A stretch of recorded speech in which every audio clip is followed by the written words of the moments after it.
Rico.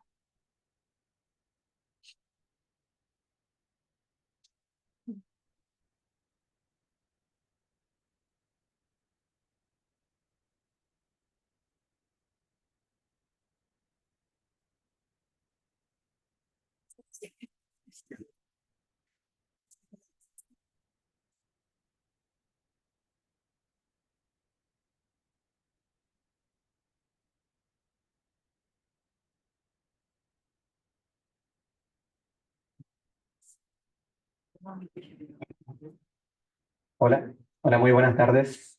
Sean bienvenidos. Vamos a dar inicio a la ceremonia.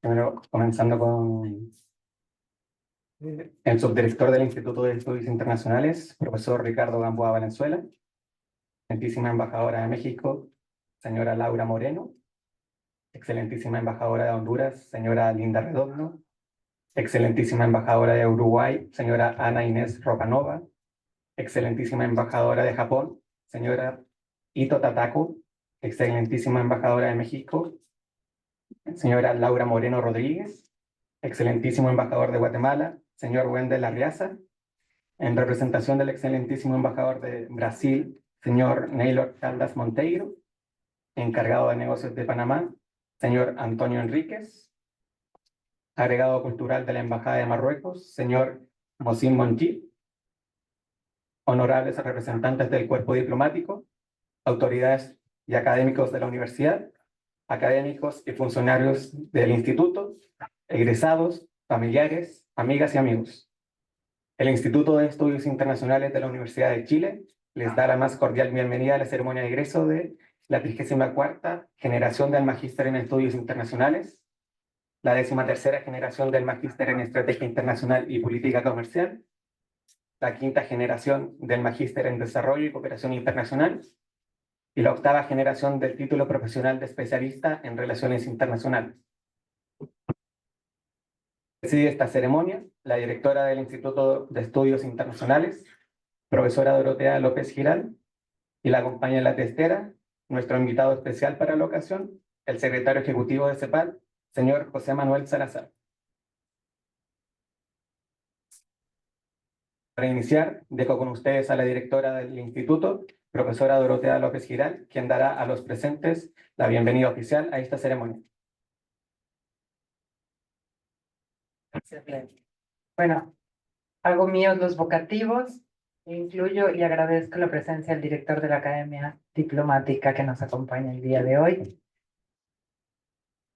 Hoy nos reunimos para celebrar un hito significativo en la vida de los y las estudiantes, que a lo largo de sus estudios en el Instituto de Estudios Internacionales han trabajado con dedicación y esfuerzo para alcanzar sus metas académicas.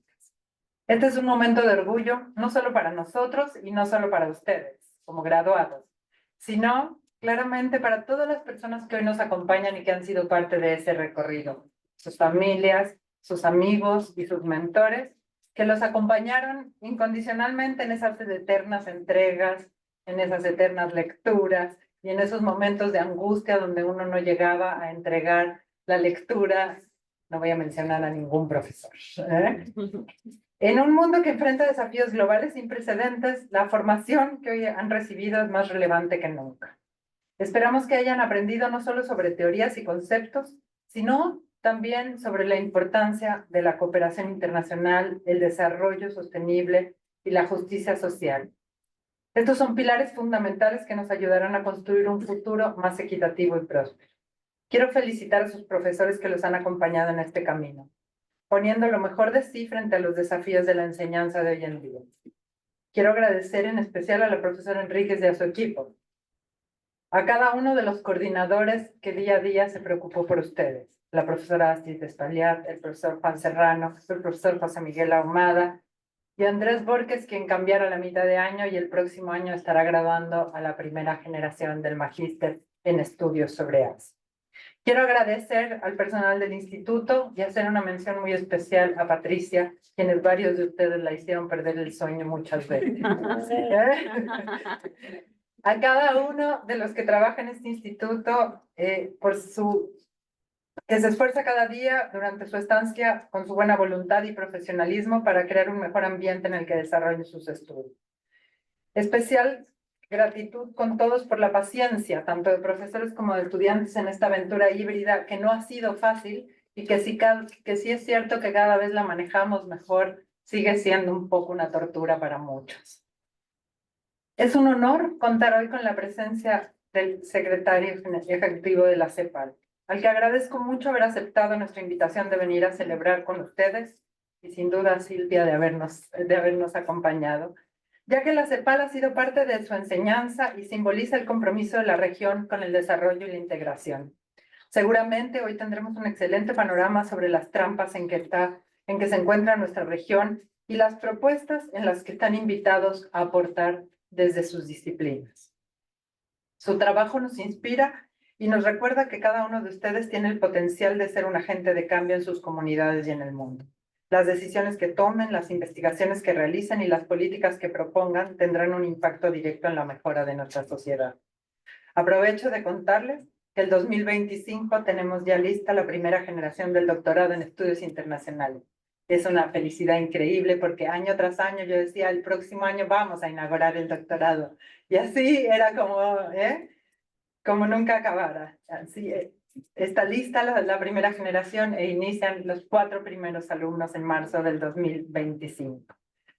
Tenemos un nuevo profesor emérito, el profesor Morandé, y seguramente el año que viene estaremos haciendo esta graduación en nuestras nuevas instalaciones de Vicuña Maquena 20. Esto puede ser que también sea como el doctorado, que me lo vuelvan a oír el próximo año, pero hay que tener una suerte de optimismo. Hoy, mientras cierran un capítulo en sus vidas académicas, también abren otro lleno de oportunidades. Los insto a que lleven consigo los valores que han cultivado en el instituto, pero sobre todo que conserven esa cercanía que lograron con sus amigos y con sus profesores. A medida que avanzan en nuevas experiencias, no olviden que el aprendizaje nunca termina. Mantengan la mente abierta y la disposición para seguir creciendo. Después de este tiempo que han formado parte de nuestra comunidad, esperamos que sea solo el principio, que sigan siendo parte de ella, que sigan haciendo crecer a su instituto, asistiendo a todos nuestros eventos, haciéndonos propuestas, publicando en nuestras revistas y actualizándose. Confío en que recordarán este paso virtual o no por el instituto con nostalgia y cariño. Les animamos a seguirnos compartiendo siempre sus logros y contribuir a la reflexión y el debate crítico que nuestra sociedad necesita. Agradezco asimismo a todos los embajadores que nos han dado su apoyo incondicional, recibiendo a nuestros alumnos, apoyándolos en sus investigaciones y hoy día aquí acompañándonos. Finalmente, en nombre del Instituto de Estudios Internacionales, y estoy segura que de todos sus profesores y todo el personal, les deseo un futuro lleno de éxito, satisfacción y oportunidades. Disfruten este logro y que sea el inicio de un camino brillante. Muchísimas gracias.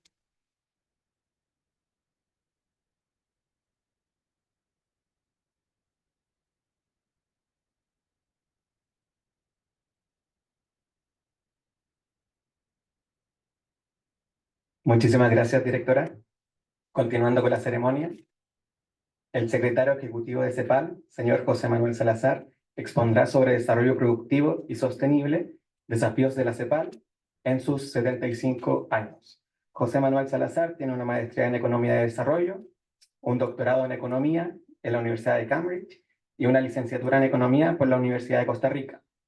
Fue nombrado secretario ejecutivo de CEPAL por el secretario general de Naciones Unidas el 1 de septiembre de 2022 y con anterioridad se desempeñó como director regional para América Latina y el Caribe de la Organización Internacional del Trabajo entre los años 2015 y 2018.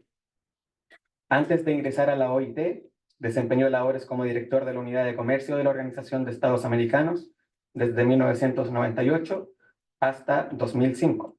Además, fue ministro de Comercio Exterior de Costa Rica entre 1997 y 1998. En el ámbito académico, el señor Salazar es autor de numerosas publicaciones sobre políticas de desarrollo, comercio, transformación productiva y empleo.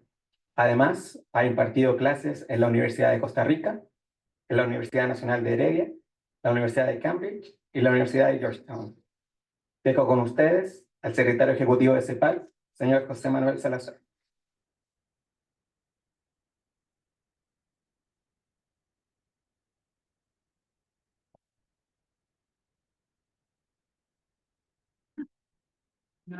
Sí, perfecto. ¿Sí? ¿Me escuchan? Voy a bajar. Sí, bueno. Bueno, muy buenas tardes a todos y todas. Muchas gracias por esta generosa presentación, pero sobre todo, muchas gracias, Dorotea, por la invitación. Realmente es un honor para mí poder estar acá.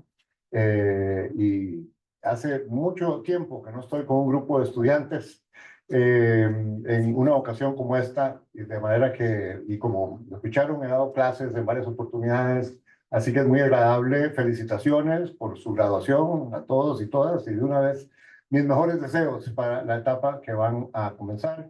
Un saludo con mucho aprecio y cariño y respeto para los señores y señoras embajadores, cuerpo diplomáticas, y tengo un buen amigo de aventuras en diferentes etapas de mi vida, Alejandro Jara, y estoy con mi jefe de gabinete, Silvia Hernández. Bueno, vamos a ver, y aquí en algunas partes voy a poner el freno y en otras el acelerador, porque tengo como 50 láminas y la idea es no hablar más de unos 40 minutos y eso va a ser imposible. Así que voy a ir decidiendo de camino brincarme algunas partes. Pero decidí que, más allá del título exacto que se anunció, quisiera compartir con ustedes las principales ideas de este documento que se titula América Latina y el Caribe ante las trampas del desarrollo, transformaciones indispensables y cómo gestionarlas. Porque este no es un documento más, realmente es el documento que presentamos en el periodo de sesiones el 8, 9 y 10 de octubre en Lima, mes pasado, más o menos de un mes.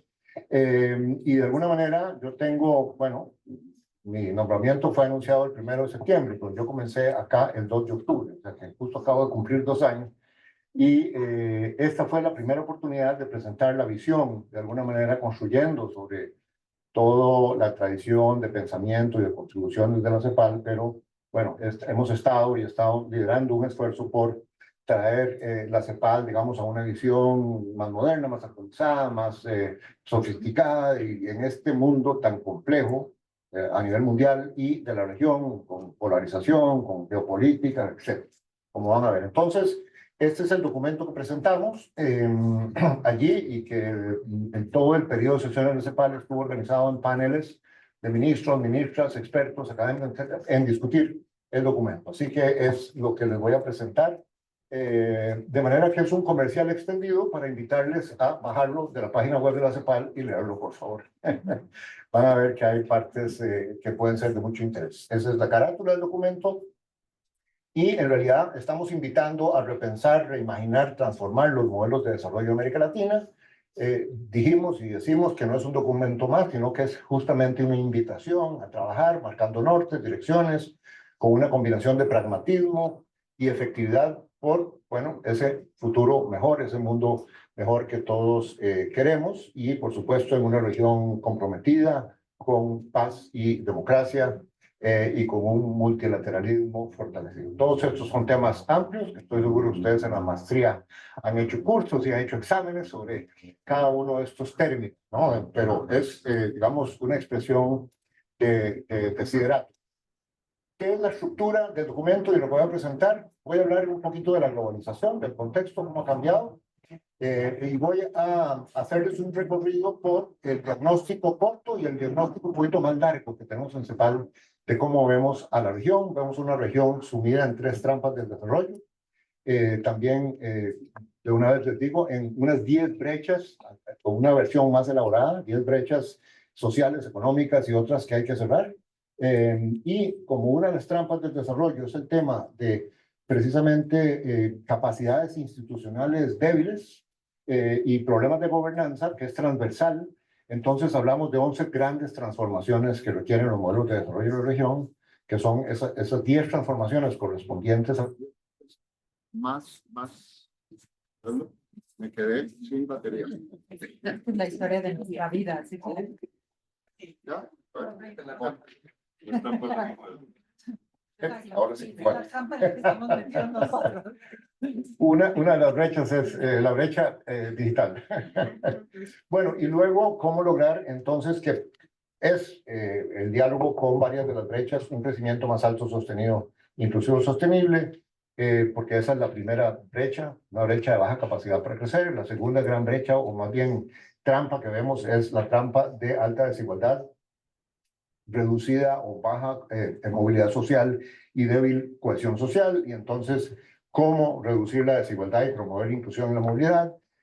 Hay una tercera trampa también que tiene que ver con temas de cambio climático y por supuesto todos los retos que tenemos allí y el tema del financiamiento, que es importante para todo lo anterior.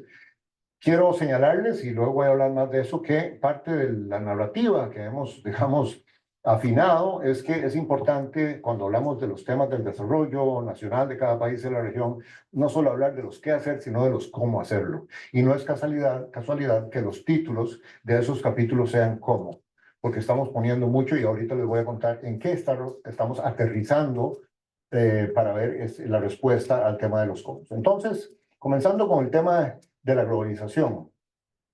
Estamos en transición, como sentimos todos, ¿verdad? De un mundo que conocíamos con ciertas características a un mundo que ya le vemos nuevas características, pero que todavía está muy fluido, ¿no? Y el resultado de las elecciones en Estados Unidos y lo que está por venirse es parte de esa fluidez, ¿no? De los cambios y de las implicaciones. ¿Cuál era el escenario anterior? Bueno, teníamos una prioridad casi absoluta en el mercado de la eficiencia. Se celebraba mucho la interdependencia. Ustedes recuerdan cuando se decía, mire qué maravilla, la globalización, la fragmentación de cadenas de valor, que se veía como una cosa positiva, esa fragmentación, porque entonces un automóvil, una pantalla plana de televisión, se producía en 15 países, en 17 países, cada componente en el país donde había mejores ventajas comparativas, y por lo tanto la pantalla o el automóvil o cualquier cosa era lo más barato posible, lo cual beneficia al consumidor. Y esto es, bueno, digamos, parte de estas grandes ventajas de esa globalización. Hay un video famoso, por ahí anda dando vueltas, el otro día me lo topé, de Milton Friedman, con un lápiz. Entonces le tomó un lápiz y dice, miren, este lápiz es producido en 7 países, el borrador acá, el graffiti viene de acá, la madera en tal lado, se pintó en tal parte, ¿no? Y por eso este lápiz cuesta, bueno. Es decir, eso era la celebración de la interdependencia. Entonces, la reducción de costos lleva a la localización geográfica de las cadenas de suministro y también, y ahí alguien como Alejandro, mi buen amigo Alejandro, que fue el segundo de la OMC por un buen número de años, estaba trabajando en una OMC de muy alto perfil que estaba afinando un sistema global basado en reglas, en mecanismos de reducción de controversias, de aplicación común y comúnmente respetada por todos los países. Bueno, esos son algunos pinceladas del escenario anterior. ¿Cuál es el escenario actual? Bueno, ahora, antes el término seguridad era casi solo para temas militares. Y ahora se habla de seguridad energética, seguridad alimenticia, seguridad en cadenas de suministros. Se priorizan metas nacionales de liderazgo tecnológico industrial.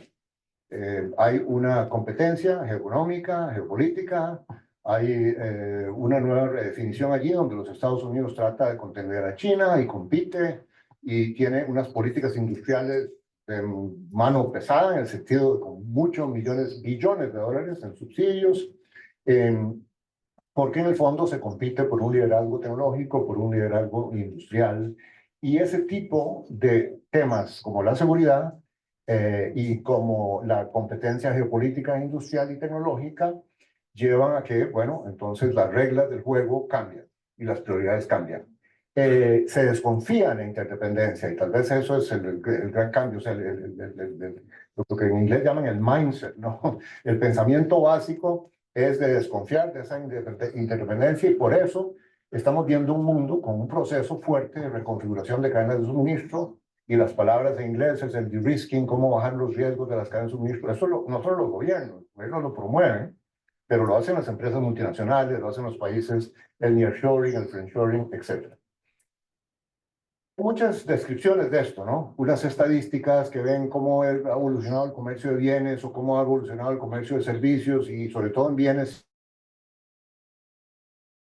crecimiento, digamos, del comercio de bienes, sobre todo la crisis financiera, la última década, un poco más, ha habido un cambio muy grande, no tanto si se ve el comercio de servicios, que por la revolución digital sigue, vamos, bastante explosivo, bastante fuerte y con gran promesa en realidad, pero una manera de describir esta transición es que estamos avanzando hacia aquel conjunto de reglas que se estaban construyendo antes, perdón, y un nuevo conjunto de reglas donde domina, algo pasó allí con la computadora, la seguridad como objetivo dominante. Hay que sacar de la pantalla la esquina.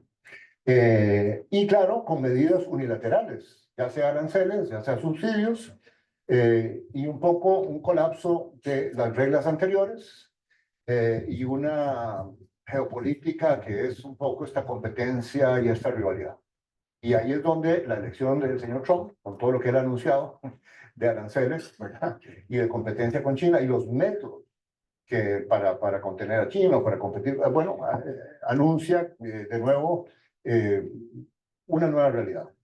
Ojalá nuevas reglas, pero incluso un mundo en que las reglas no van a ser tanto lo que domine, sino la geopolítica, el peso político y económico de los países. Bueno, aquí un poquito lo que decía, en el gráfico de la izquierda está el comercio total de bienes y servicios desde 1980 hasta el 22, o sea, son 42 años. Ustedes ven cómo veníamos en un patrón de globalización y eso es comercio de servicios global, o sea, impresionante. Cómo, claro, con la crisis financiera, este pic hacia abajo es del 2008-2009 y luego se recupera, pero ya no se recupera como antes, ¿no? Y sigue bastante plano, sino hacia abajo. Un nuevo pic hacia abajo, por supuesto, con el choque pandémico y, de nuevo, se recupera, pero no al ritmo de antes. Algo cambió con la crisis financiera y aquí, sobre todo, la línea roja tiene el tipo de medidas restrictivas de comercio. Hay varias agencias que llevan una estadística de cuántas, ya sea cuotas, aranceles o barreras arancelarias, y estamos en un mundo en que eso está aumentando. Esos datos de un trade alert importante. Ahora, entonces, en resumen, y todo esto está más elaborado en ese primer capítulo del documento, ¿qué vemos? Una ralentización del comercio de bienes y de flujos de inversión extranjera directa, aunque servicios sí sigue creciendo. Una rivalidad tecnológica y geopolítica que ha llevado todo ese proceso de reestructuración de cadenas de suministro, donde hay oportunidades. Es importante comprender esos procesos porque eso significa que hay oportunidades para algunos países que se pueden insertar en eso. Retorno de políticas industriales fuertes basadas en subsidios, gran escala, o, vamos a ver, proteccionismo. Reformas en las reglas de la tributación, esa es toda otra dimensión importante también. Cambios acelerados tecnológicos y, por supuesto, el cambio climático que está imponiendo cada vez más costos, ¿no? Y consecuencias que en varios países significan varios puntos del PIB, del Producto Interno Bruto por año. Ok, implicaciones y retos de este nuevo escenario. Bueno, aquí hay muchísimo que hablar. Aquí más bien es como plantear las preguntas. La pregunta clave es cómo puede América Latina y el Caribe navegar estos conflictos geopolíticos y comerciales. Ahí hay discusiones. Si ustedes ven la literatura, hay quienes recomiendan, o quien quieren, o quien tiene el instinto, alineémonos, ¿no? Dice un gobernante, yo me alineo con Estados Unidos, más ahora que está el señor Trump. Otros no, alineémonos con Europa. Otros están muy contentos porque además tienen mucho comercio con China. Bueno, o no, equidistancia, o hagamos un no alineamiento activo, es decir, tenemos que ser realistas, realpolitik, nuestro comercio es diversificado, tenemos una tercera, cuarta parte con China, tenemos esto, bueno, y entonces el ideal es manejemos y tratemos de navegar entre las potencias, pero ese no es fácil, ¿no? Ustedes que se están graduando, depende del trabajo que vayan a ir, eso puede ser una de las cosas, uno de los retos que tengan que ir a hacer. Cómo competir en la atracción de inversión extranjera directa, estimular la inversión, cómo impulsar el desarrollo tecnológico productivo cuando hay esta rivalidad entre bloques. Y esa rivalidad entre bloques tiene consecuencias muy concretas. De pronto un país dice, no haga usted negocio con Huawei, porque no, es competencia, hágalo aquí. No construya ese puente, esa carretera con tal compañía porque la queremos. Es decir, esto aterriza en cosas muy concretas de la relación económica y política. Por supuesto, los retos del financiamiento en todo el tema de reparación de daños, de adaptación y mitigación. Y bueno, una pregunta que es clásica en CEPAL. hubo buenos momentos de América Latina. Este no es un buen momento de América Latina para aquel sueño de la integración, por un lado, o de hablar con una sola voz. No voy a entrar en detalles. Ustedes saben muy bien que en estos momentos hablar con una sola voz para América Latina es bastante complicado. Hay varias voces y todas bastante fuertes, ¿no? Bueno, entonces, esos son las implicaciones y retos. ¿Cuáles son las tres trampas y las transformaciones indispensables? Las tres trampas que vemos es, la primera, una de baja capacidad para crecer. Ahorita lo voy a explicar, les voy a enseñar un gráfico. Una trampa muy bien conocida, clásica, seguimos siendo la región del mundo con la mayor desigualdad medida por el índice de Gini. Tenemos muy baja movilidad social. Hay dos escaleras básicas, digamos, simplificando para la movilidad social. Un mercado de trabajo dinámico y sistemas educativos y de formación vocacional eficientes que trabajen bien, que hagan que la próxima generación y que los jóvenes tengan buenos trabajos. Y las dos cosas van juntas. Si se tienen juntas es, digamos, el mundo ideal. Pero ahora el mercado de trabajo no es muy dinámico por el fenómeno de bajo crecimiento que en general tenemos en una mayoría de países y desafortunadamente hay un deterioro que se muestra allí en los test de PISA, de la OCDE y en muchos otros indicadores del sistema educativo y también los sistemas de formación vocacional. Y la tercera trampa es esta de baja capacidad institucional y de gobernanza poco efectiva, que es bastante transversal. Ahora voy a hablar más de eso. Si vemos los datos sobre la baja capacidad para crecer, allá hay 70 años de crecimiento, 75 años, casi la historia de la CEPAL, ¿no? Desde 1950, cada línea anaranjada, esa es una década, el promedio móvil de una década de crecimiento. Y ustedes ven como en las décadas 50, 60, 70, las tasas de crecimiento fueron 4, 8, 5, 7, 6, 9. Imagínense si ahora el promedio de América Latina fuera 6, sería otro mundo. Viene la primera década perdida, del 80-89, la crisis de la deuda, donde el promedio de crecimiento fue 2%. Luego viene el periodo, depende de cómo quieran ustedes, de apertura, promoción de exportaciones, consenso de Washington, en fin. Los 90s y la primera década del 2000, crecimiento de 2.8, 3.0. La crisis financiera, aquí se ven los impactos, en realidad una recuperación muy rápida. Y esta recuperación muy rápida, en realidad América Latina se debe en gran parte a China, tiene el apellido chino, porque en ese momento China todavía estaba creciendo 8, 9, 10% por año. Y sobre todo para América del Sur, rápidamente el boom de commodities y los precios de las materias primas y todo el fenómeno de minería hizo que, se recuerdan que había esa discusión, que la recuperación iba a ser en forma de V, de serrucho, de W, de L. Bueno, fue una V muy aguda, pero algo cambió porque desde 2010 al 19 solo crecimos 1.9% en promedio. Y si medimos de 2015 al 2024, solo 0.9.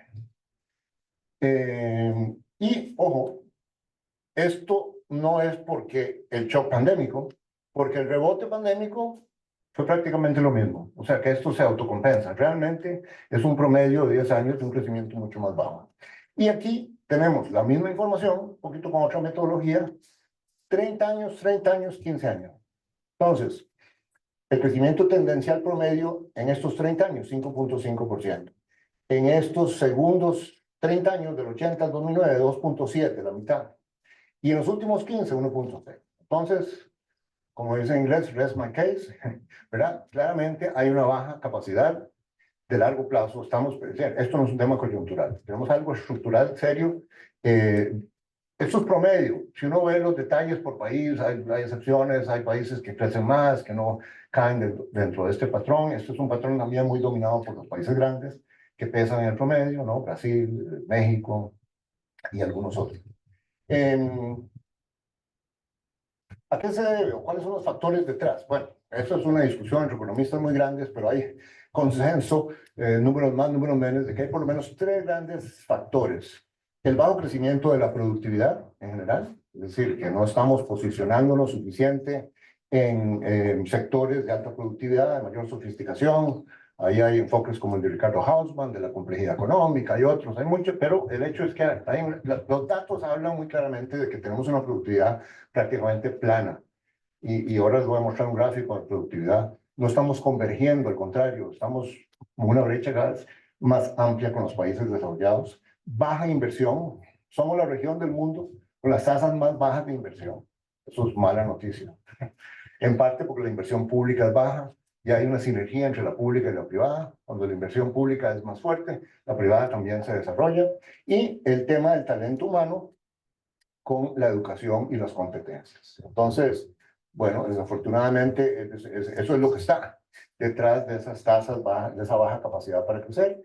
Aquí está el tema de productividad. Desde el año 1952, esta línea es la productividad del mundo, esta línea es la productividad de América Latina y el Caribe. Veníamos con una productividad mayor que la del mundo, en promedio, bueno, porque el mundo es muy grande, y hay muchos países en África y en Asia y demás que tenían productividades mucho más bajas que los países latinoamericanos, pero vean lo que nos ha pasado.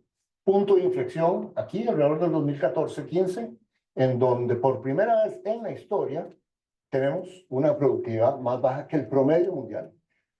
Si les pusiera los gráficos de comparación de productividad con la de Estados Unidos o Europa, es otra cosa, ¿no? Y también si pusiéramos el gráfico de una Corea, de un Singapur, de una Tailandia, incluso de una Indonesia, vemos cómo nos estamos quedando atrás con respecto a las curvas que esos países tienen. Aquí está la desigualdad desde 1990 hasta el 2020, América Latina y el Caribe, la línea más alta, pero en este caso, tener la línea más alta no es bueno, porque quiere decir el índice de Gini más alto que la desigualdad más alta, comparado con las desigualdades de otros países como, imagínense, incluso el África subsahariana, Asia Oriental, y en fin, y más abajo las desigualdades más bajas, digamos, en países europeos. Aquí estamos hablando de la segunda trampa, ¿verdad? Ya les mostré los gráficos de la primera trampa, baja capacidad para crecer. Aquí estamos haciendo un esfuerzo en CEPAL por pensar cuáles son los factores que explican la desigualdad. Es un tema clásico, o sea, desde principios de la CEPAL se ha estado hablando, y en América Latina hay ferrocarriles, hay transatlánticos, hay contenedores de literatura sobre las causas de la desigualdad, ¿verdad? Entonces, un poco el reto que les puse a los colegas de la CEPAL es decir, bueno, aunque no podamos explicar el 100% y llegar al último video, no, pero ¿cuáles son las 6 o 7 cosas que explican un 70% de la desigualdad, un 80%?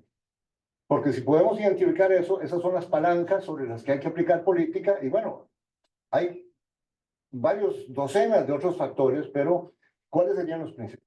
Un poco la conclusión a que llegamos, en un ejercicio, digamos, ahí colectivo, con los conocimientos de CEPAL y demás, es en estos 6, en realidad 7 factores, como dice en inglés, de drivers de la desigualdad.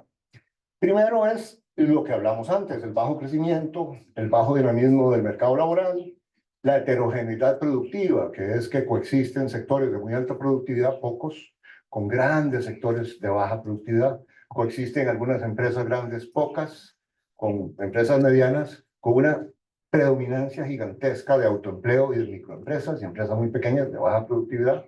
Existen zonas urbanas conglomeradas de alta productividad con vastas regiones rurales de baja productividad. Ahí hay 3 dimensiones de la... Entonces, ¿qué quiere decir? Que hay una desigualdad que se arraiga en la situación productiva, ¿verdad? Desigualdad de ingresos, porque hay diferentes niveles de productividad, diferentes niveles de ingreso y de salario.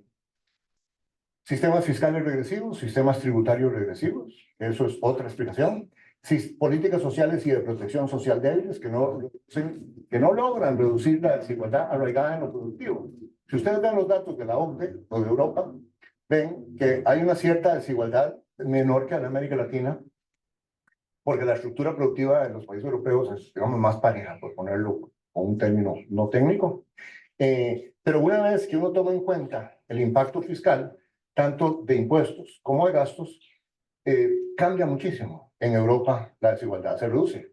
En América Latina no, mejora, pero no tanto. O sea, bueno, en parte porque esta desigualdad es mucho más alta y en parte porque el dinero que habría que invertir en transferencias sociales o la estructura tributaria que habría que cambiar es mucho mayor, porque la compensación de esta desigualdad es mucho mayor. Bueno, el tema de la desigualdad de género, y por eso estamos poniendo un enorme énfasis en sistemas de cuidado, los sistemas educativos con serias debilidades, estamos introduciendo toda esta dimensión de las ciudades. América Latina y el Caribe somos la región más urbanizada del mundo. Más del 80% de la población vive en ciudades de diferente tamaño, depende de la definición ahí.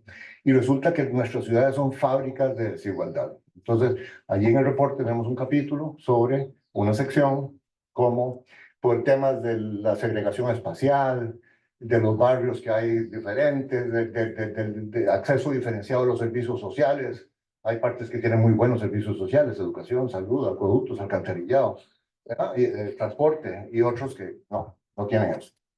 Y finalmente, tema clásico, la discriminación y las violaciones de derechos humanos que sufren ciertos grupos de la población. Entonces, sin que podamos dar un número, porque es imposible, esto es muy complicado, pero sí tenemos una cierta percepción de que entre estos 7 factores hay un 70-80% que explica la desigualdad. Entonces, ¿qué es la conclusión?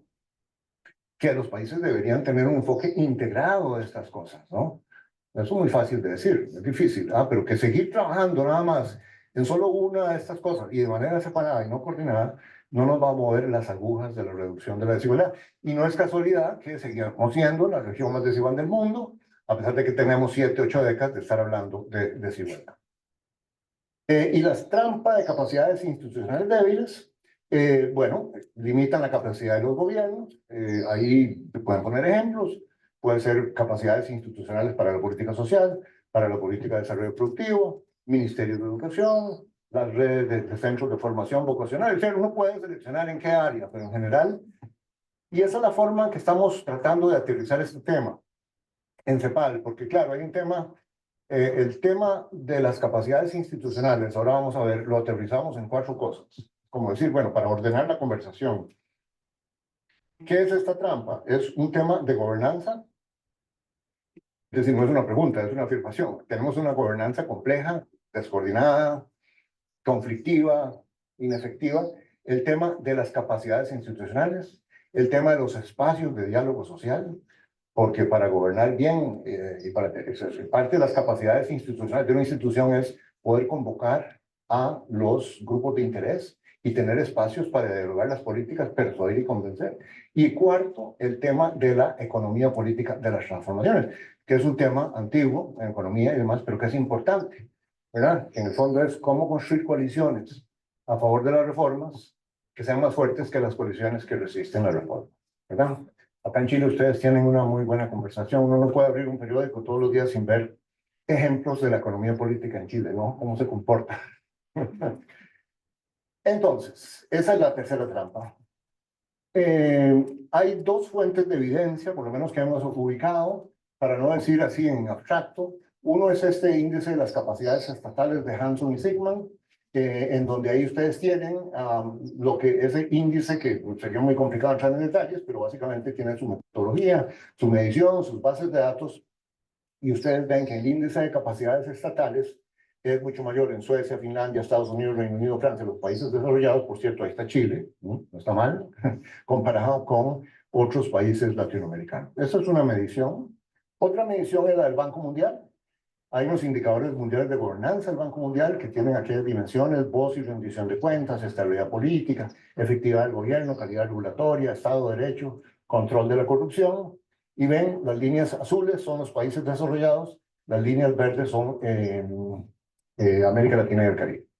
Entonces, bueno, 2 maneras muy rigurosas, con bases de datos muy amplias, que pues prueban que aquí hay una trampa y hay una diferencia estructural importante.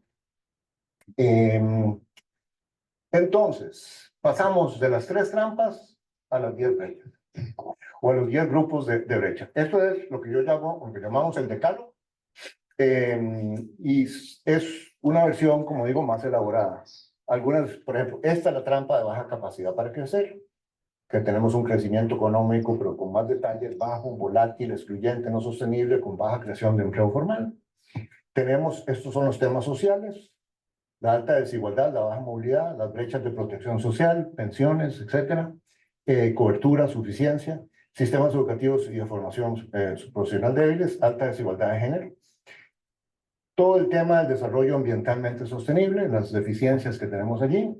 Esto es muy fuerte y se relaciona mucho con el eje de transformación productiva, La brecha digital, todo el tema de los flujos migratorios, eso es un tema enorme, han aumentado, la evidencia es clarísima, solo de venezolanos, ni se diga, pero en general ha aumentado no solo en número, en países de origen, en países de destino, en países de tránsito, en fin, hay todo un remapeo y reconfiguración y no está mejorando, ¿ah? No está mejorando.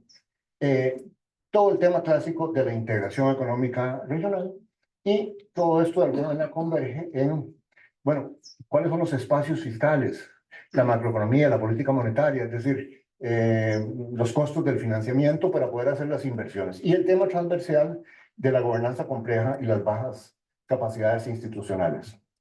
El gráfico anterior es igual a este. La diferencia es que el gráfico anterior estaba en modo diagnóstico y este está en modo prescriptivo. Aquí vemos las mismas 10 brechas, la misma tema transversal, pero aquí es donde decimos, estas son las 11 grandes transformaciones que requiere el modelo de desarrollo de América Latina y el Caribe. Requerimos una gran transformación productiva, una gran transformación en los temas sociales, la gran transformación de gran impulso ambiental y también la digital, en una mejor gestión de las migraciones y ojalá también evitar flujos migratorios tan altos, etc. De esas 11, en el documento, no podíamos cubrir todo, hubiera sido varios volúmenes, profundizamos en estas 4 grandes transformaciones: la productiva, la reducción de igualdad, de desigualdad, la gran transformación en términos de un crecimiento más verde y sostenible y el tema de movilización de recursos. Como dicen, detengan un momentito su atención, todavía no voy a hablar de esas grandes transformaciones, voy a poner un pequeño marco conceptual, vamos a ver qué hora es, de cómo pensamos en el tema de la gestión de las transformaciones. Como dije antes, hay 4 áreas en que, digamos, creemos que son importantes para ordenar un poquito las ideas sobre esto. La gobernanza, ¿qué es y cómo se mejora la gobernanza? Las capacidades institucionales, ¿en qué consisten? El diálogo social, ¿qué tipo de diálogo social puede haber? Hay un diálogo social que se conoce mucho, que es el de la OIT, tripartito para resolver el tema laboral. Pero ¿cuál es el diálogo para negociar transformación productiva? ¿Cuál es el diálogo para negociar pactos fiscales? ¿Cuál es el tipo de diálogo para negociar cambios en la protección social? Diálogo para la paz, etc. Y la economía política, lo que dije antes. Y bueno, tenemos unas definiciones ahí y no quisimos entrar mucho entre qué es la diferencia entre gobernanza y gobernabilidad. La gobernanza, de manera muy apretada, se puede definir como la capacidad de un país o de una sociedad, de un gobierno también, para definir una dirección y orientar y mover a la sociedad hacia ella. Sociedades que están paralizadas.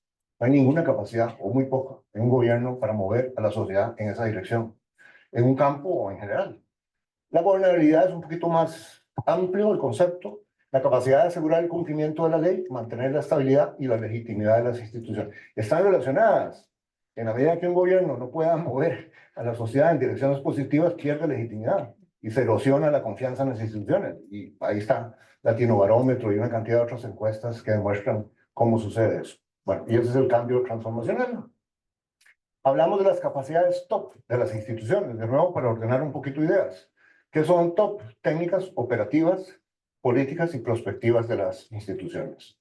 Las políticas son las capacidades de ocupar el espacio político, de convocar a los grupos de interés, de persuadir a esos grupos de interés para poder mover las cosas y luego esto prospectivo que se ha vuelto absolutamente central. No se puede andar gobernando con la crisis y la urgencia de esta semana, de este mes, de este trimestre, es decir, las instituciones, ya sea en educación, ya sea en transformación productiva, o sea, se requiere un poco tener cuáles son los escenarios que se ven venir y cómo esos escenarios afectan ¿verdad? Las decisiones de hoy. O sea, tomar decisiones hoy pensando en que toda decisión que se tome o que se deje de tomar nos está llevando a un futuro mejor, peor o, digamos, business as usual. Y los tipos de diálogo social, ya lo mencioné. Está lo laboral, para lo cual La OIT, que tiene más de 100 años, tiene convenciones, los países firman y ya, digamos, hay, en unos países llaman Consejo Superior de Salarios, en otros, pero hay un esquema para negociar, muy institucionalizado. Pero no está institucionalizado mucho el tema de los tipos de diálogo para el desarrollo productivo. Hay países, en cuanto a Chile, que establecieron consejos de competitividad, consejos de productividad, pero bueno, no está mal, pero es poco, es insuficiente a la luz de los retos que se tienen. Hay diálogos para la reforma fiscal, diálogos para el desarrollo territorial. Entonces, ese es el marco conceptual y es el marco conceptual que aplicamos a las trampas, a los cómo. Entonces se le entra después decir, bueno, usemos eso, pensemos así y apliquémoslo a las preguntas de cómo lograr un crecimiento más alto, sostenido, inclusivo y sostenible. Entonces aquí tenemos una visión nueva, no nueva solo de la CEPAL, hay una cantidad de autores, literatura, experiencias internacionales que nos dicen cómo hacer, qué tipo de políticas de desarrollo productivo. Preferimos hablar de políticas de desarrollo productivo que de políticas industriales, por varias razones. Si ustedes ven las políticas industriales, como ha sido el debate viejo entre economistas, y es viejo en un doble sentido, no solo antiguo, sino que es un diálogo que debería estar superado. Porque es decir, es que la política industrial es que el gobierno va a speaking winner, va a escoger ganadores. Y va a... Mire, eso, bueno, es cierto, hay cierto tipo de política industrial que puede hacer eso. Sobre todo si es una política industrial que pone los subsidios por delante. Y lo que dice es que usted debe hacer algo, como está haciendo Estados Unidos, de tener una legislación de 300 billones de dólares, ¿verdad?, para distribuir subsidios a manos llenas. No es el tipo de política que estamos recomendando, es una política más bien que pone la gobernanza por delante, que pone la cooperación entre los actores claves, gobierno, sector privado, sector académico, ¿ah? Y entonces que entiende estas políticas como esfuerzos colaborativos, multiactor, multinivel, también que define un amplio grupo de sectores, ahorita les voy a mostrar, ya no es una apuesta, como decía la CEPAL hace años, como decían todos los autores clásicos de la economía del desarrollo, a la apuesta a la industrialización.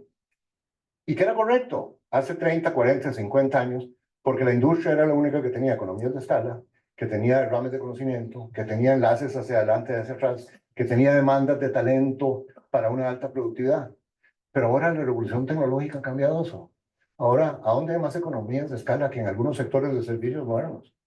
Demandas de talento, enlaces hacia adelante y hacia atrás. En la agricultura moderna, agricultura de precisión, con drones, etcétera.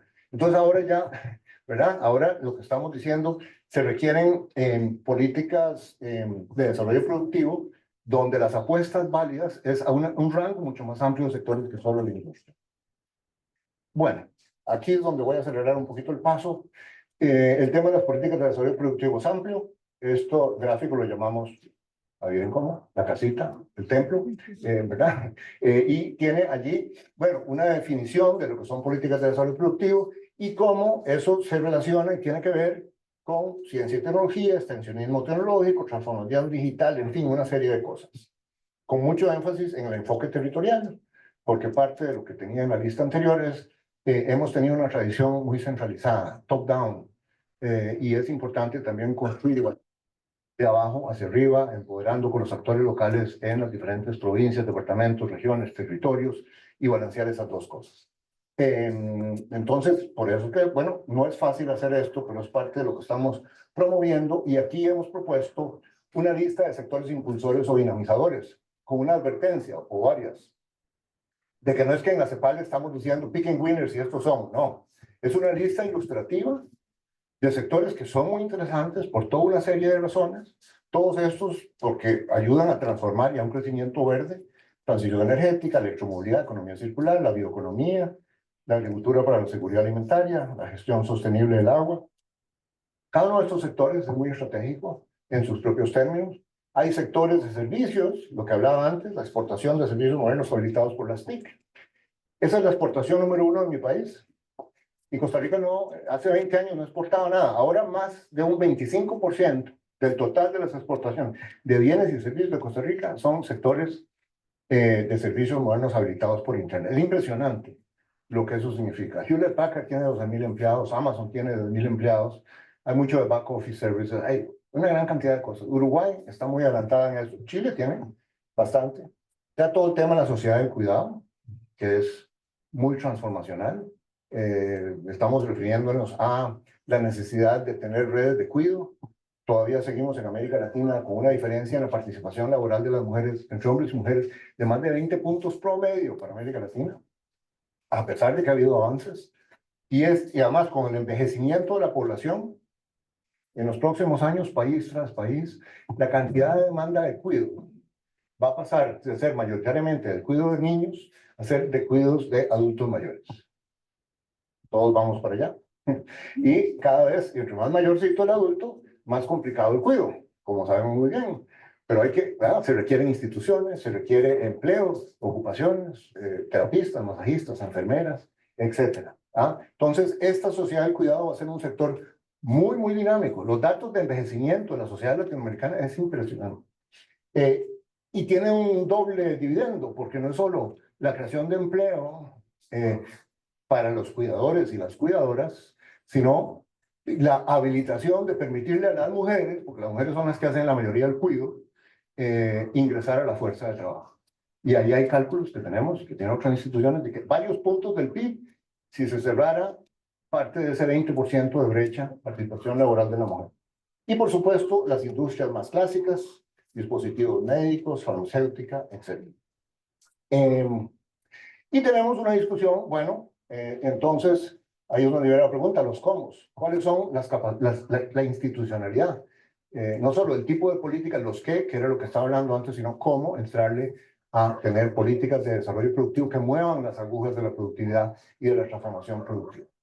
En comercial, 2 productos nuevos. Acabamos de lanzar un nuevo reporte flagship que llamamos o ícono de la CEPAL, que es el panorama de las políticas de desarrollo productivo. No hay en América Latina, no tenía CEPAL un panorama. Tenemos un panorama fiscal, tenemos un panorama social que lanzamos hoy, pero no teníamos un panorama de política de desarrollo productivo. Lo lanzamos hace 2 meses y cada año vamos a seguir produciendo esto. Y lanzamos en diciembre un portal que tiene iniciativas clúster.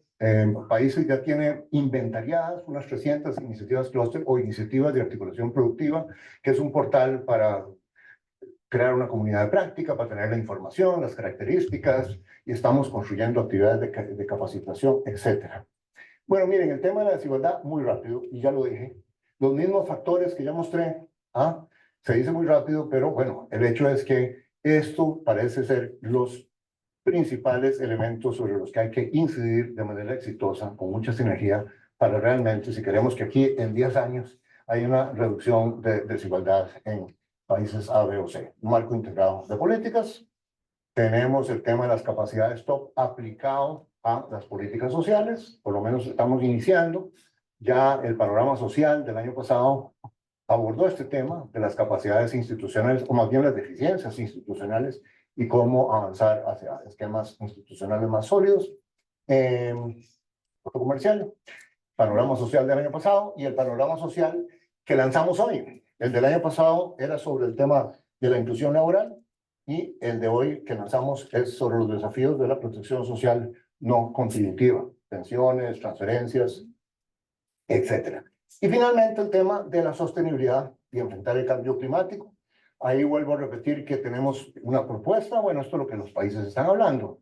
Si ustedes ven el Global Gateway que propuso la Unión Europea, América Latina y el Caribe, es mucho estos sectores y otros. O sea, aquí hay inversiones, aquí hay un mundo de oportunidades, están pasando muchas cosas. Para electromovilidad y transición energética, Chile es el país de América Latina que tiene más reservas de litio y de los minerales estratégicos. Es una verdadera mina, o mejor dicho, muchas minas potenciales, ¿verdad? Bueno, pero se requieren inversiones, se requieren explotación responsable y ojalá en la medida en que pueda mejorar las cadenas de valor y demás para ir subiendo a producir cátodos de batería. En fin, hay todas discusiones muy interesantes en cada uno de estos temas. Entonces, de nuevo, esos son los cómo. Pero vean ahí la gran diferencia. Con, por ejemplo, la discusión de los años 90, del consenso de Washington, donde se decía, no, mire, esto es picking winners, usted no debe, sí, todo lo que sea horizontal está bien, clima de inversión, infraestructura en general, etcétera, pero no haga sectores. ¿Cómo que no haga sectores? Además, la geopolítica ha cambiado. Estados Unidos está haciendo sector, Estados Unidos está haciendo microconductores, Estados Unidos está haciendo electromovilidad. Entonces, ¿por qué nosotros? O sea, debemos en América Latina no usar el mismo instrumental, pero sí tener la discusión estratégica de tener agendas de desarrollo productivo sectorial. Ese es el mensaje. ¿Ah? Hay muchas ventajas competitivas y oportunidades en el crecimiento verde, y ahí también tenemos las preguntas de cuáles son las capacidades técnicas, operativas y políticas para el desarrollo de la electromovilidad, para la transición energética, cuáles son las deficiencias, cómo mejorar las instituciones, y estamos empezando a desarrollar una agenda de investigación más fuerte sobre eso. Y finalmente el tema del financiamiento. Tener un bajo crecimiento limita ingresos tributarios, tenemos altos niveles de evasión y elusión, tenemos alta regresividad de las estructuras tributarias, hay altos niveles de endeudamiento. Justamente Cristalina Georgieva, del Fondo Monetario Internacional, hace poco un reporte, dijo, vivimos en un mundo de bajo crecimiento y alta deuda. Bueno, sí, y eso es un problema, ¿verdad? Porque no está la posibilidad de endeudarse fácilmente para aumentar el crecimiento, y el costo del financiamiento es bastante alto. Aquí está. Y tenemos algo en que Naciones Unidas, y a mucho mérito de mi jefe, nuestro jefe Antonio Guterres, ha metido a las Naciones Unidas de lleno en la discusión de cómo debe reformarse la arquitectura financiera internacional, desde el tema de la deuda hasta el tema de la banca de desarrollo, el tema de los derechos especiales de giro, el tema del cambio en la gobernanza de las instituciones de Bretton Woods, etc. Hay una agenda enorme que salió muy fortalecida del pacto y de la cumbre del futuro hace poco. Bueno, yo sé que el tiempo ya, sí, créanme, que hay insuficiencia de ingresos tributarios. Ahí está la evidencia. Créanme que la movilización de estudios de recursos nacionales está limitada por el creciente pago de intereses.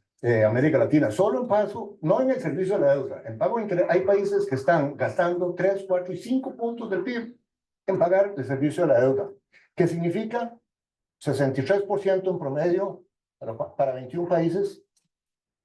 De lo que se gasta en educación van en gasto de deuda, en 64% de los gastos o la inversión en salud y 54% de la protección social. Entonces, ahí hemos desarrollado un concepto que se llama Development Distress, no Debt Distress.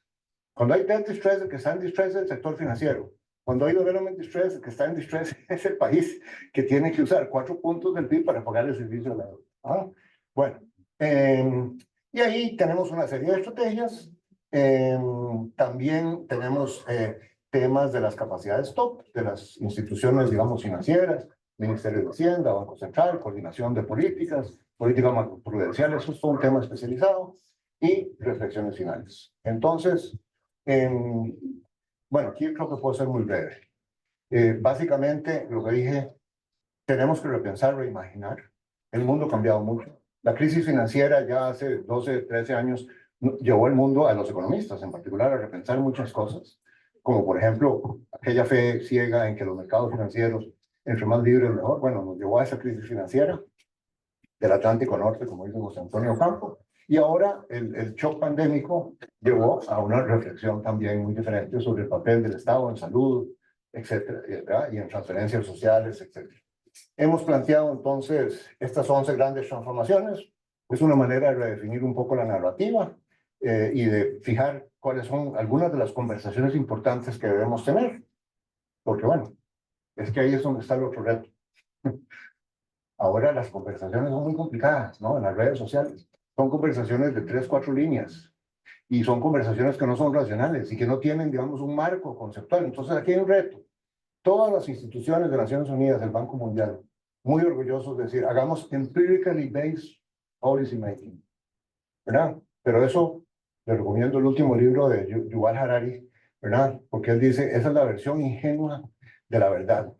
Eso supone que los dos creemos en la verdad y que si yo demuestro que tengo los mejores argumentos, la mejor evidencia, te convenzo. Pero resulta que hay un montón de gente que no le importa la verdad, no le importa que esa sea la evidencia empírica. La conversación se da a otros niveles y las creencias, ¿no? Bueno, ahí esa es otra conferencia, pero digamos, en CEPAL, parte de lo, bueno, el negocio en que estamos es cómo tener narrativas que convenzan. De alguna manera decir, bueno, estos son verdades, qué bien, y poner alguna narrativa que sea útil para la conversación y para las entidades, digamos, de educación y para ustedes a punto de entrar en un mercado laboral competitivo y demás, bueno, ¿verdad? Entonces, eso es importante, esa creencia en que de alguna manera el mundo se mejora si basamos nuestras conversaciones en evidencia, digamos, y cierto nivel científico. La ciencia nos ha adelantado mucho. En fin, estos son las reflexiones finales. El tema entonces de la pregunta sobre los cómo. Y esto sí que con esto concluyo. El desarrollo de los países es un proceso complejo y de largo plazo. Y no hay ningún país que esté destinado a desarrollarse. Es más, hay muchos ejemplos de países que se han subdesarrollado, que han caminado para atrás. ¿Verdad? Eso es una realidad. Es decir, no tenemos una idea de progreso lineal hacia arriba. Puede haber progreso o basalto o lineal hacia abajo. Si no se tienen, de nuevo, las conversaciones y las capacidades colectivas para definir rumbos y mantenerlos a través de varios gobiernos, porque muchas de estas cosas son efectos acumulativos que requieren 1 o 2 décadas. Esto no son cosas que se van a resolver, no digamos en un año, ni siquiera en 4 o 5. Y además, y terminar con, cuando uno asusta, generalmente pone más atención. Y aquí el susto final es decir que hay una variedad de escenarios distópicos de estancamiento, de desigualdad, de miedo, de frustración, de polarización y conflictividad que son imaginables y factibles. Y entonces la idea de todo este trabajo es evitar esos escenarios distópicos. Muchas gracias.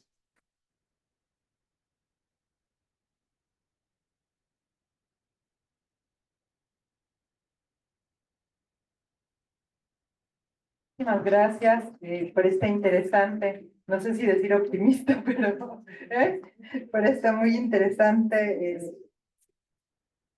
plática que hemos tenido para terminar esta ceremonia.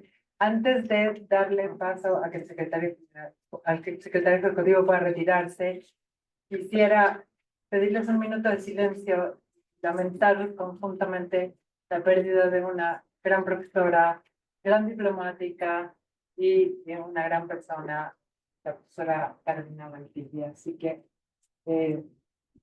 les agradeceré que nos acompañemos y tratemos de acompañar un minuto de silencio.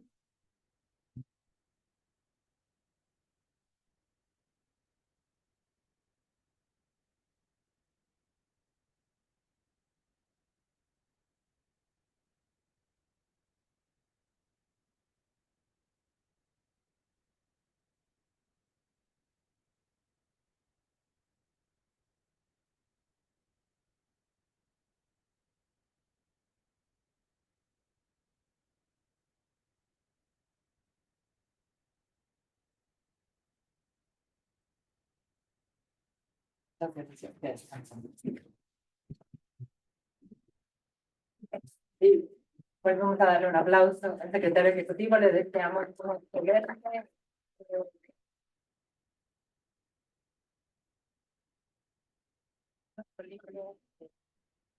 Arriba, le damos nuestro libro y muchísimas gracias por el panorama.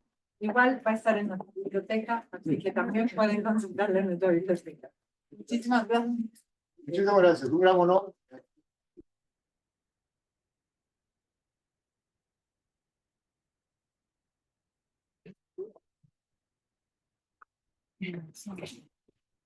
Muchas gracias, secretario. Muchas gracias, directora.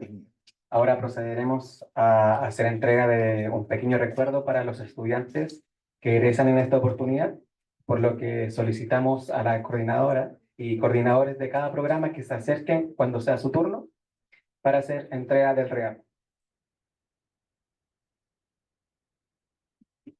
Los egresados del Magíster en Estudios Internacionales recibirán el recuerdo de manos de la coordinadora del programa, profesora Astrid Espaliat Larsen. Por favor, cuando los busquen.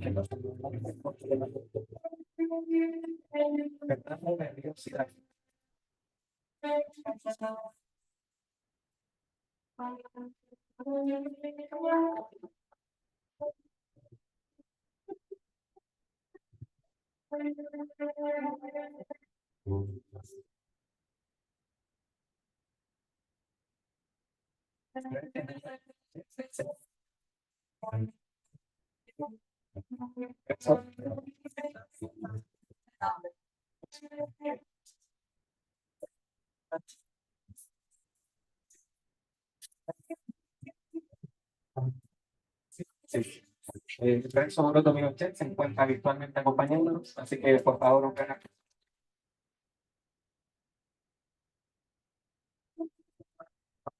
Valentina Elia Torres.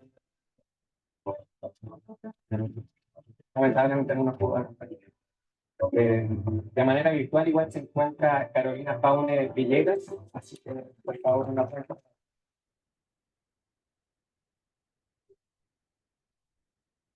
Ahora es el turno de Francesca Pérez Pereira.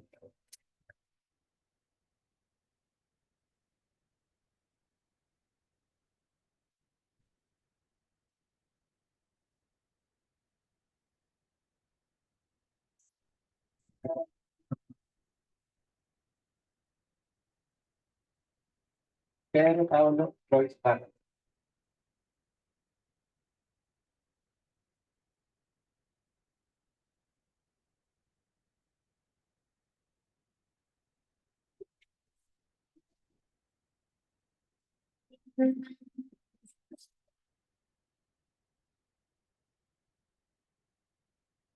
María Paz Garrido de los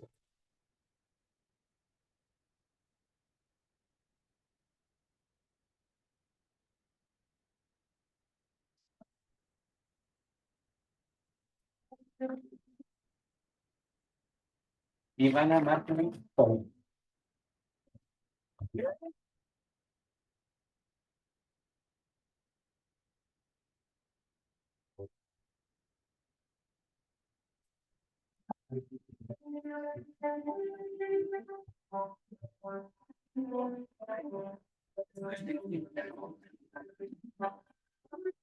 Pablo Molina Muñoz.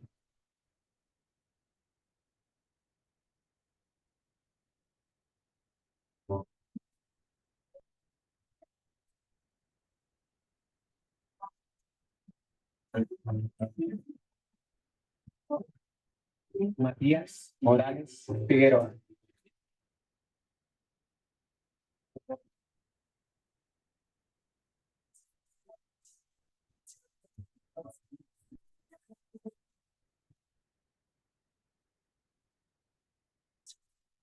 Sofía Morales López.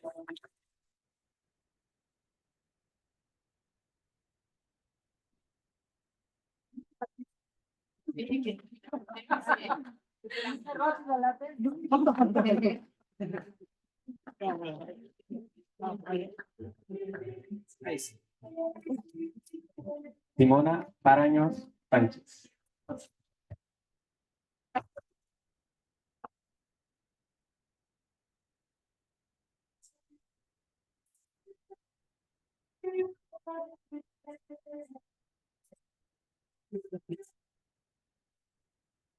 Javiera Pérez Román.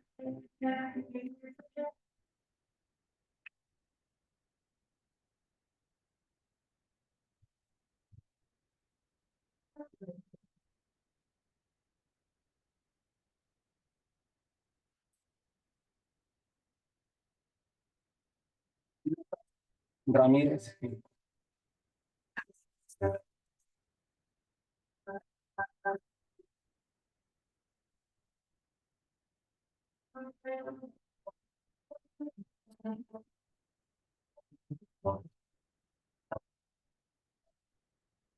Francisca Rodríguez Tapia.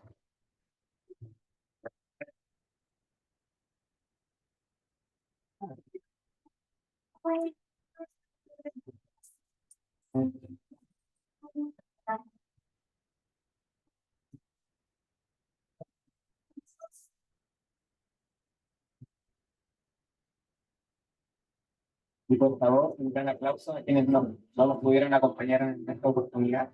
Señor Joaquín Sáez Lagos y Fernando Villarreal.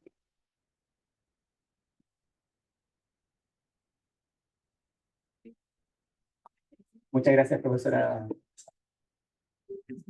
Ahora, para hacer entrega de su regalo a los egresados del Magíster en Estrategia Internacional y Política Comercial, invitamos adelante al coordinador del programa, profesor Juan Enrique Serrano.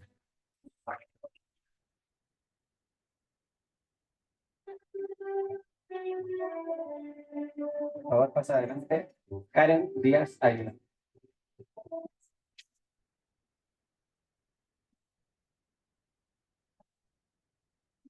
Brian Alarcón Salas.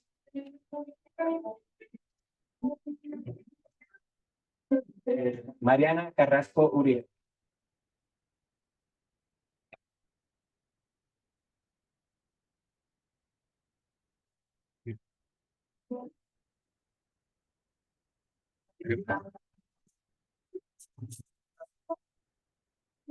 Patricia Herrera López.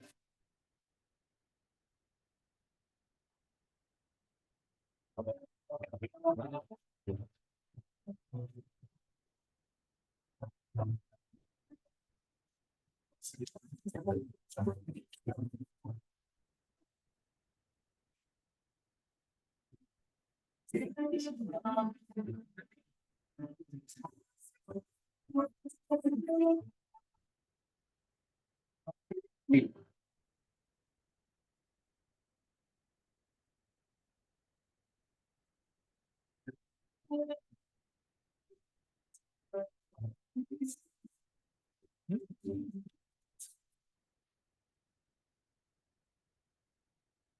Florencia Oliva López de Santa María.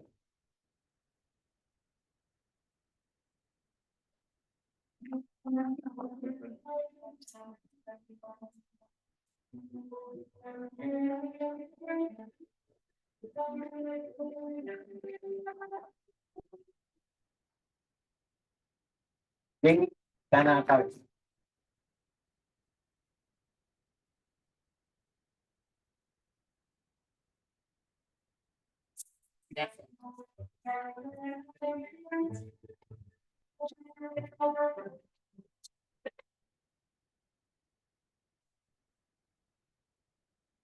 Diego Solar Fuentes.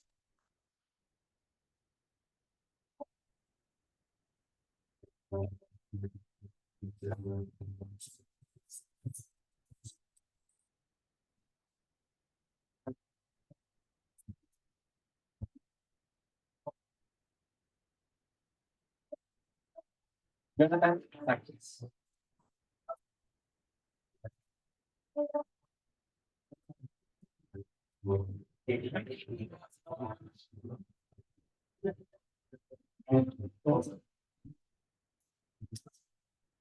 Sí.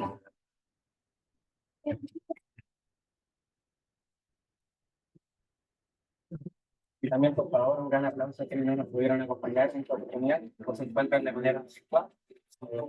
Karen Díaz Ángel, Brian Alarcón, Diogo Becerra Carlos Cante, David González Rivera y David Tejería Cubillos.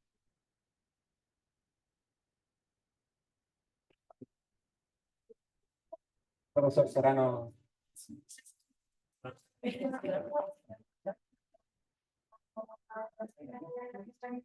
Los recuerdos de los egresados del Magíster de Desarrollo y Cooperación Internacional serán integrados por el coordinador del programa, el profesor José Miguel Ahumada.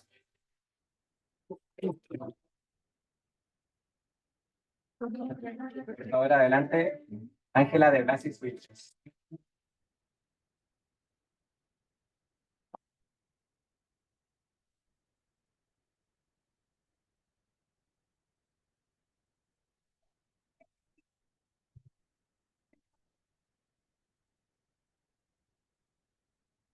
Margita Bu Perine.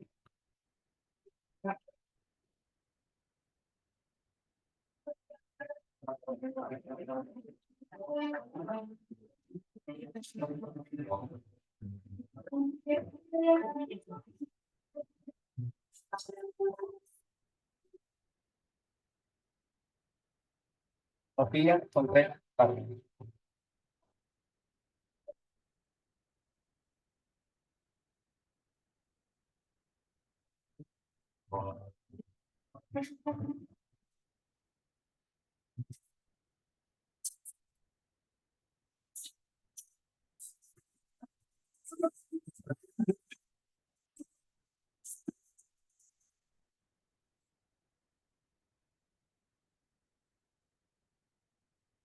Covarrubias Rojas.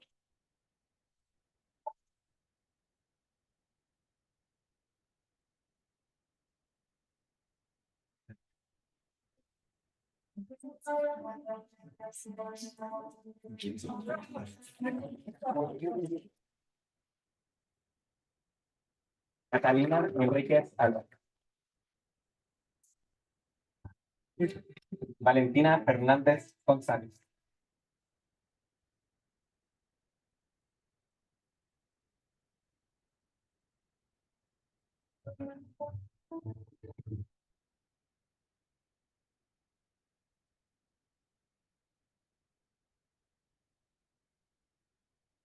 Elizabeth Villet Castro.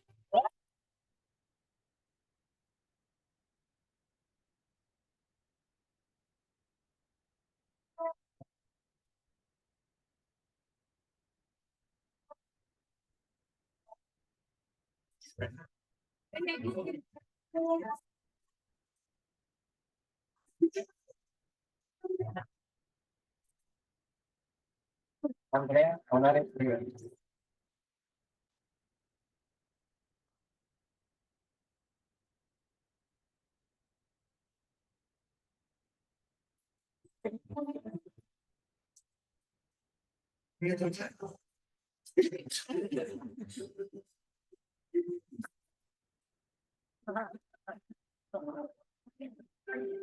Mario Inigo Gregas.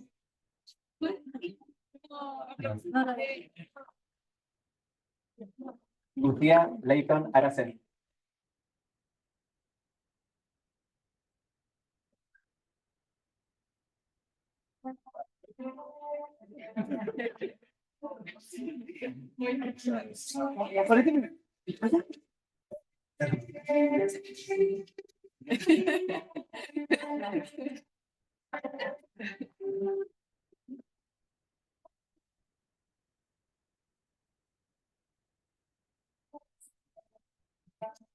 Luis Eduardo Morales.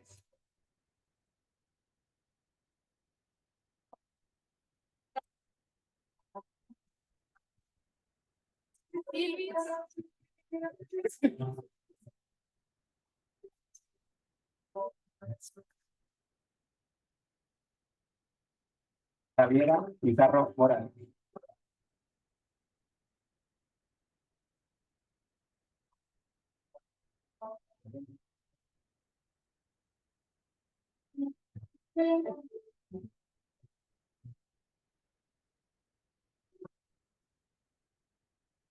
Ana Prado Manrique.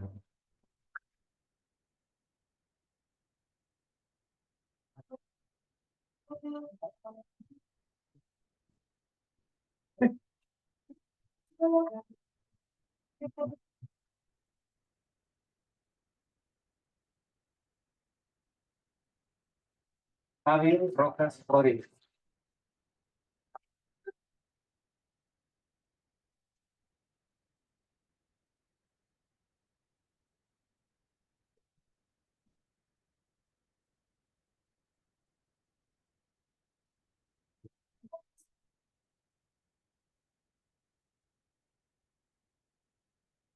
Carolina Silva Vidal.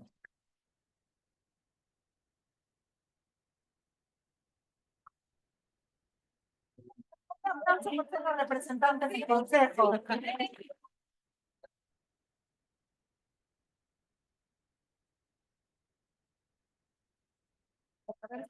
Cada consejo.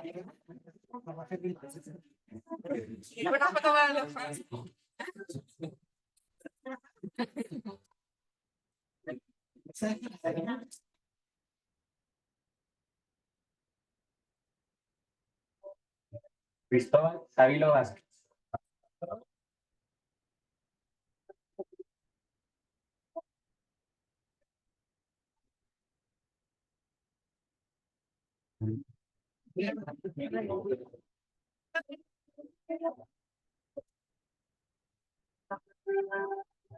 Arte Valvera Rivera.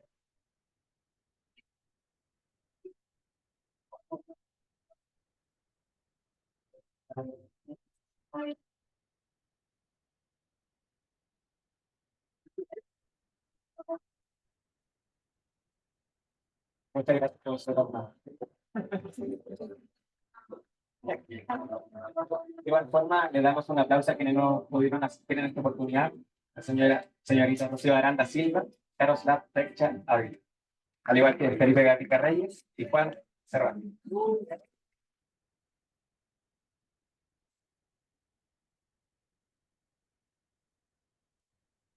Finalmente, los egresados de la octava generación del título profesional de especialista en relaciones internacionales recibirán sus recuerdos de manos de la coordinadora del programa, profesora Astrid Espalián Taz.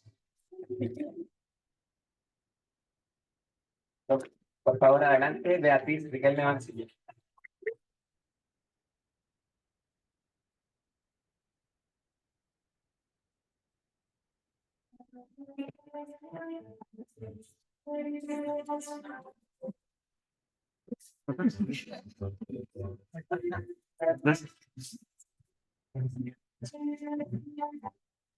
Javier Fuente Alba.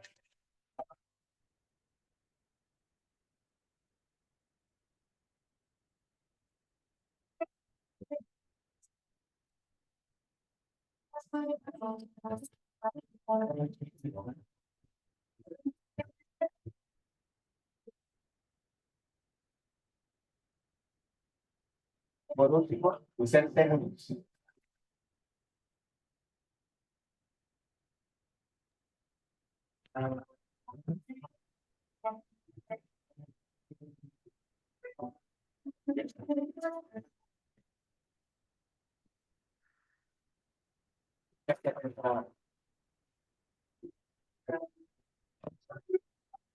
Felicitamos nuevamente a los estudiantes egresados, por favor, con un gran aplauso.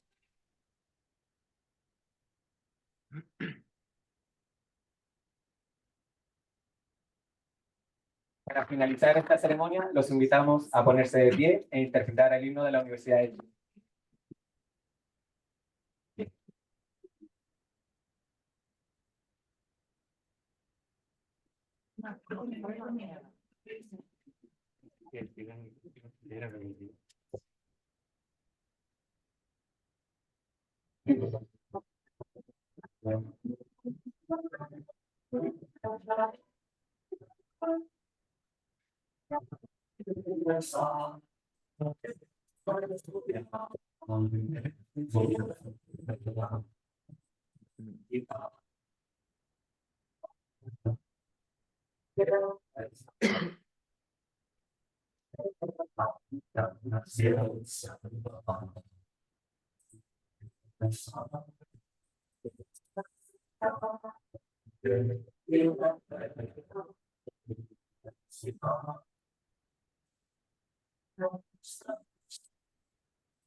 Ahora los invitamos a disfrutar de un pequeño cóctel. Muchas gracias por asistir y buenas noches.